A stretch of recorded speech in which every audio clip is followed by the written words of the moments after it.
تذكر يوما كنت تعانق دمعة الفكر تناجي الله في صبر وترجو رحمة تسري.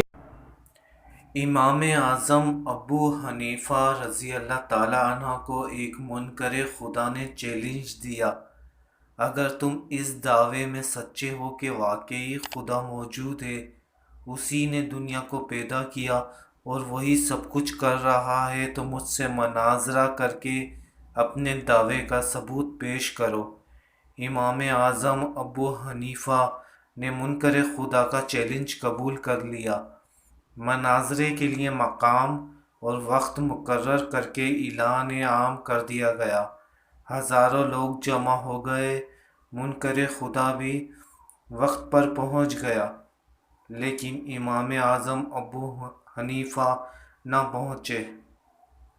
لوگ بے چینی کے ساتھ آپ کا انتظار کرنے لگے۔ جب وقت مقرر گزر جانے کے بعد بھی کچھ دیر تک آپ تشریف نہ لائے تو مسلمان پریشان اور مضطرب ہو گئے۔ منکر خدا شیخیاں بگارنے لگا۔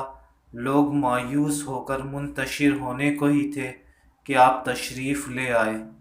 آپ نے منکر خدا سے کہا، آؤ مناظرہ کر لو۔ منکر خدا بولا، اصل موضوع پر بحث کرنے سے پہلے آپ یہ بتائیں کہ آپ مقررہ وقت پر کیوں نہیں پہنچے؟ آپ نے ضابطۂ اخلاق کو کس لیے توڑا؟ امام اعظم رحمۃ اللہ علیہ نے فرمایا، میرے تاخیر سے پہنچنے کی وجہ یہ ہوئی کہ جب میں آتے ہوئے دریا کے کنارے پہنچا تو کوئی کشتی موجود نہ پائی۔ میں کشتی کا انتظار کرنے لگا۔ دریں اثنا ایک عجیب واقعہ رونما ہوا۔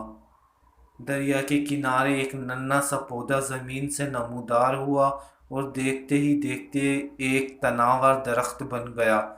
میں حیرت و استعجاب کے ساتھ اس درخت کو دیکھ ہی رہا تھا کہ اچانک وہ درخت کٹ کر گرا اور خود بخود اس کے تختے بنتے چلے گئے۔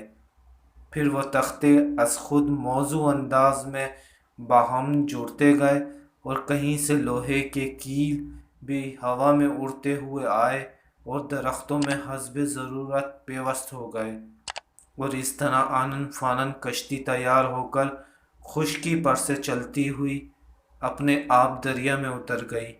میں نے اس موقع کو غنیمت سمجھا اور دوڑ کر کشتی پر سوار ہو گیا۔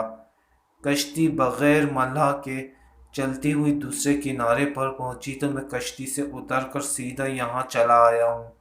منکر خدا چلا اٹھا، یہ سب کچھ ناممکن ہے۔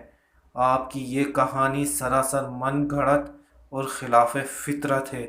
امام اعظم ابو حنیفہ نے اعلان فرما دیا، مناظرہ ختم ہو چکا۔ منکر خدا یہ حیران ہو کر بولا، یہ کیسے؟ آپ نے فرمایا، جب کسی سانے کے بغیر ایک چھوٹی سی کشتی کا تیار ہو جانا اور اس کا خود بخود چلنا خلاف فطرت اور ناممکن ہے، تو یہ کیوں کر ممکن ہے کہ یہ عظیم دنیا، یہ وسیع کائنات بغیر کسی خالق کائنات کے مرز وجود میں آ جائے اور پورا نظام عالم بغیر کسی چلانے والے کے ایک مستحکم ضابطہ و قانون کے تحت چلتا رہے۔ کوئی بھی چیز خود بخود چیز نہیں بنی، کوئی لوہا خود بخود تلوار نہیں بنا۔